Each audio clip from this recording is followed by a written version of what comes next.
Tribunal Distrital Dili TDD realiza julgamento primeiro interrogatório para membro Polícia Científica Investigação Criminal PSIC, ou inicial ATCS, também desconfia comete crime obstrução público ou ação intervenção Serviço Polícia Nacional Timor-Leste, PNTL e a terreno.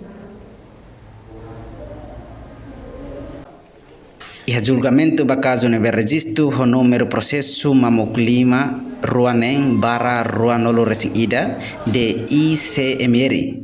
Preside o juiz José Gonçalves, Ministério Público representa Procurador Luis Hernani, no arguido retan assistência legal, o advogada privado na rua. Tur cronologia caso ne acontece ia domingo Lorontolo Fulan Sanolo, ia horas Sanolo resida liu minuto tolnol resintolo kalang ia area Kampung Baru Komorodili. Banhira equipa conjunto husi Serviço Investigação Criminal Município Dili hapara jogo bola gole.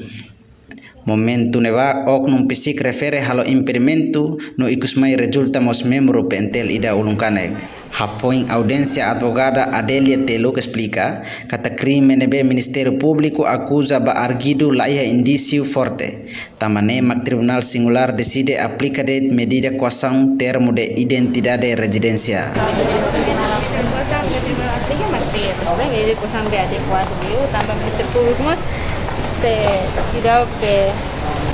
Garantia que a criança membro PSIC, nesse ela perturba o processo de investigação, depois nesse halo cooperação no media, se ela ramus tranquilidade para o público, então medida de coação no meio tribunal aplica manter. Pirne saya dan nesse halo apa ini? Pirne ne atau nesse dengan kata identifika emane hela henebe, menghira proses investigação notifica karek, notifica pirne identifikação. Razão tribunal aplica pirne sama sama. Tapi tribunal sendiri kata kita medida de coação lebih adequado leu atau assegura proses investigação. Agora itu sudah kuliah konaba provado online. Ini proses kita kira. Ini investigação kan pendetekta kata nia aku jisamne halusa. Reportagem Equipa Timor Post.